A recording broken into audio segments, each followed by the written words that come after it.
Hello again. I've got another CGC unboxing here. I think this is probably my best submission ever, and I might get a little wordy on this one, but I think it's warranted. Lots to talk about in what's in this box. So I'll just go ahead and get started. Now, I did use my my presser chungy again. And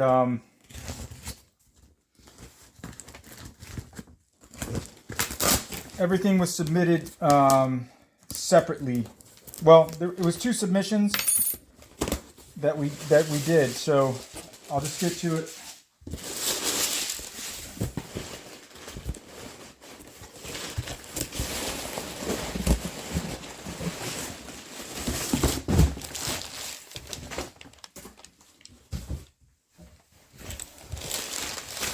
Okay, there's a lot to talk about here. Okay, this here, okay, I got some movement. Sorry about that. I'm trying to do this on the fly. Okay, this is was not part of my submission, but my presser Chungy hooked me up with this gift. So it's a Wonder Woman 760 variant cover. I'm going to send him a big thanks for this. And I've already sent him my next round of submissions. So that's a beautiful cover. Okay. Here we have Web of Spider-Man #1, CGC 9.8. This was part of a pre-screen. And this book, I found it in a back issue bin the last time I was stationed here in Georgia. So $8 plus tax. These are going for about $150 now. I really thought I would keep this book, but I'm probably going to move it. Next book, All New Wolverine #2.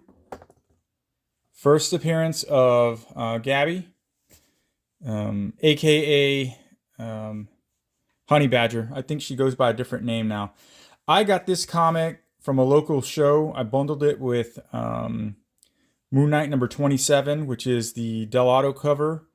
And that one has first appearance. But I bundled the purchase with this book and the Moon Knight book for $60 total, I believe.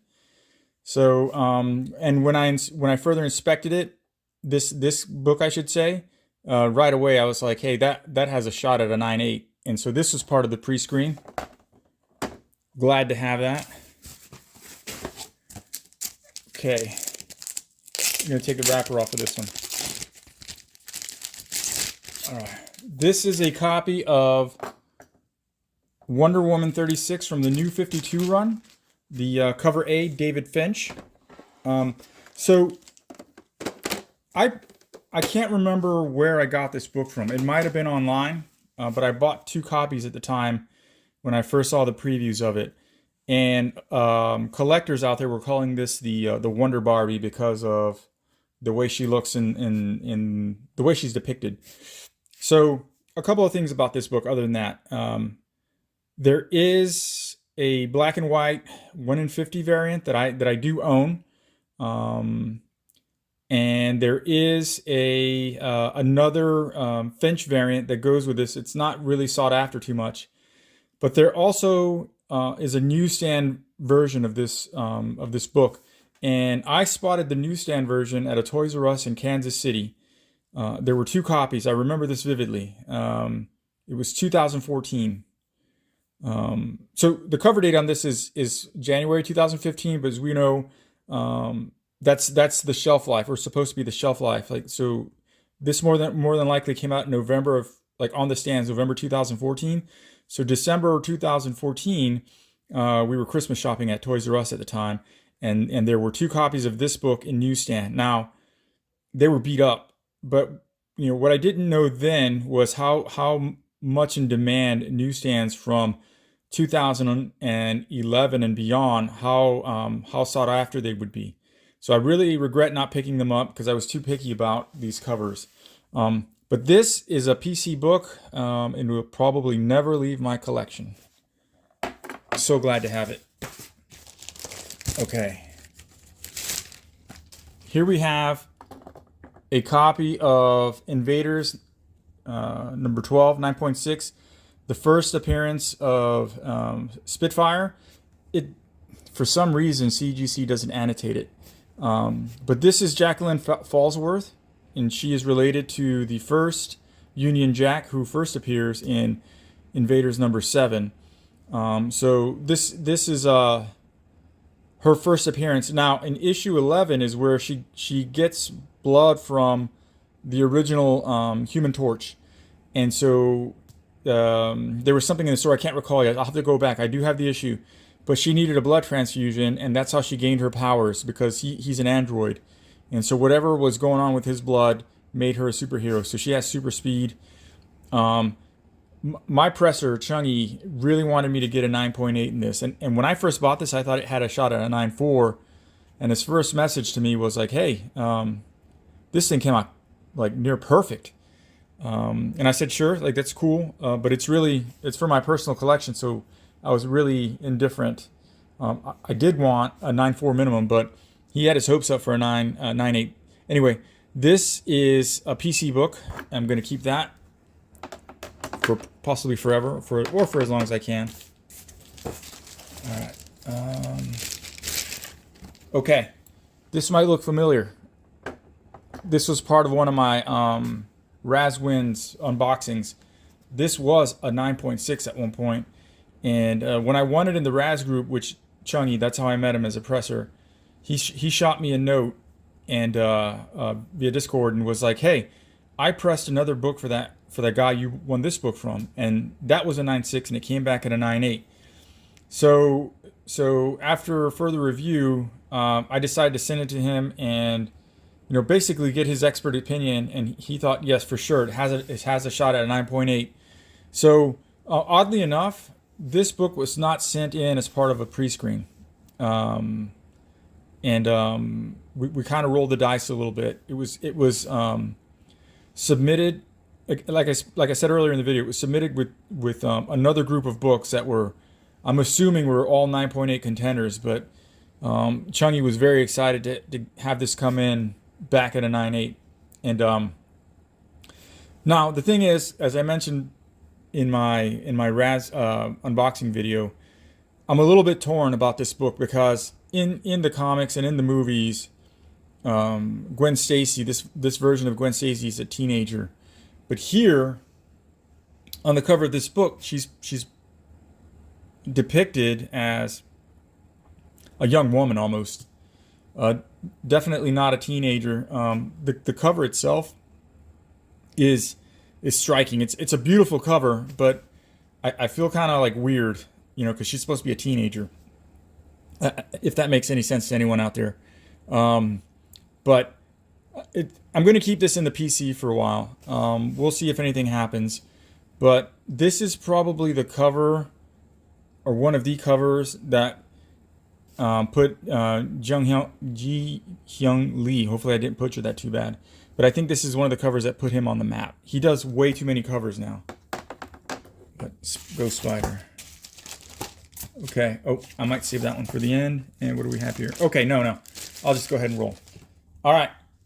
Here we have a copy of Marvel Team Up number 15. This is the first meeting of Ghost Rider and Spider-Man. And it's all the way from 1973. So I believe about a year after Ghost Rider debuted in comics. This cover, this comic book cover, is, in my opinion, what comic book covers should be. And I guess I'll go on a quick rant about this. They don't make them like this anymore, as evidenced by, say, for example, this cover here, or even the Wonder Woman cover, right? It's just posing. I mean, they're beautiful covers, but they don't necessarily tell a story. Now, this Wonder Woman's probably not a great example, because here it looks like she's, in battle and getting ready to attack or defend herself or something like that. So there's something drawing you into the inside. But this cover doesn't. I mean, she's just standing there, right? It's a great cover, great art, but she's just standing there.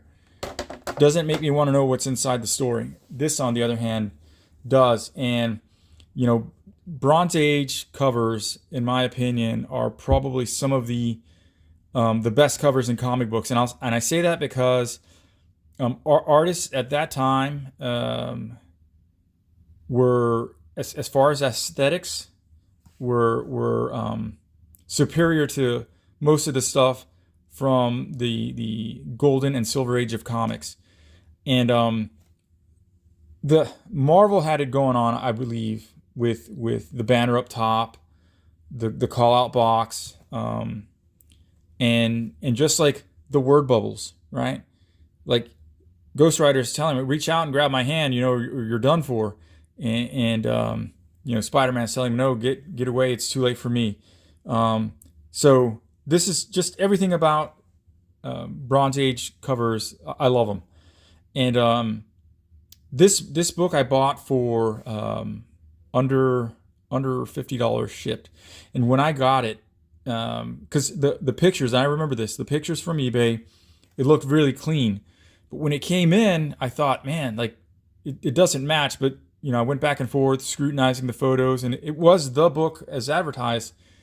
But maybe I got catfished a little bit. So anyway, as I was putting stuff in to send to Chungy for this submission, you know, he sent me a note like, hey, just if you want to add anything else, let me know. Oh, I know what happened. He won a book from one of my Razzes.